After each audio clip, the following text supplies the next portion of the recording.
कौमी assembly Hamas सरबराह Ismail Haniyeh के कत्ल के खिलाफ मुसम्मती करारदाद मंजूर। करारदाद की मंजूरी के बाद ऐवान में इजहार ख्याल करते हुए वज़ीर आज़म शहबाज शरीफ ने कहा कि ये खुशाइंद है कि ये ऐवान इस्माइल हनिया की शहादत पर मुश्तरका तौर पर करारदाद लाया है। करारदाद की मंजूरी पर ऐवान और तमाम अरकान पार्लियामेंट का शुक्रगुजार हैं। शहबाज शरीफ ने कहा कि गजा में 9 माह से कत्ल आम जारी है। ख़वातीन और बच्चों समेत 40,000 से ज़ायद फ़लस्तीनियों को शहीद कर दिया गया, जबकि गजा में अस्पतालों, स्कूलों और मीडिया नुमाइंदों को निशाना बनाया गया।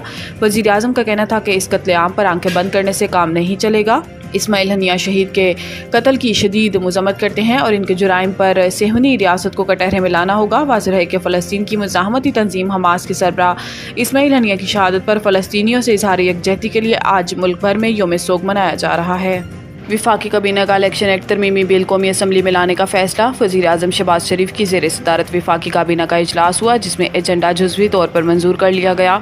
वज़ीर आज़म शहबाज शरीफ ने मज़लूम फ़लस्तीनियों के साथ वाशगाफ अल्फाज में इजहार यकजहती करते हुए कहा कि इस्माइल हनिया की शहादत फ़लस्तीनियों की आज़ादी के ख्वाब को मज़ीद जला बख्शेगी। ज़राए के मुताबिक विफाकी काबीना ने इलेक्शन एक्ट तरमीमी बिल कौमी असम्बली में लाने का फैसला भी कर लिया है। याद रहे कि 3 रोज़ कबल इलेक्शन एक्ट तरमीमी बिल कौमी असम्बली में पेश किया गया था, जिसे स्पीकर कौमी असम्बली सरदार अयाज सादिक ने मंजूरी के लिए पार्लिमानी कमेटी में पेश करने का हुक्म दिया था। अगले रोज कौमी असम्बली की कायमा कमेटी बराए पार्लिमानी अमूर ने इलेक्शन एक्ट तरमीमी बिल 8 अरकान की अक्सरियत से मंजूर किया, जबकि मुखालफत में 4 वोट आए और शाहिद अख्तर ने वोटिंग में हिस्सा नहीं लिया था।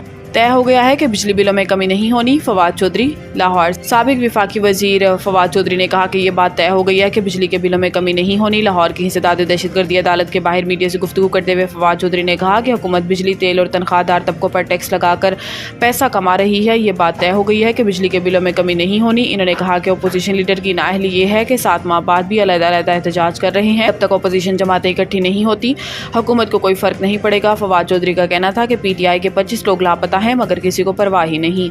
मुल्क भर की बिजली तकसीम कार कंपनियों की निजकारी का नोटिफिकेशन जारी। पावर डिवीजन की जानिब से जारी एलामिया में कहा गया कि 13 कंपनियों की निजकारी का प्लान जारी कर दिया गया। एलामिया में पावर सेक्टर की 12 तंजीमों की निजकारी से मुतल्लिक भी हदायत जारी की गई हैं। बिजली की तकसीम कार कंपनियों की निजकारी मरहलावार होगी। नोटिफिकेशन में कहा गया कि पहले मरहले में फेस्को, गैपको, हेस्को और आइस्को की निजकारी होगी। दूसरे मरहले में मैपको और पेस्को समेत दीगर कंपनियों की निजकारी होगी। ज़राए वज़ारत तवानाई का कहना है कि पावर सेक्टर की तमाम इदारों की निजकारी की जा रही है।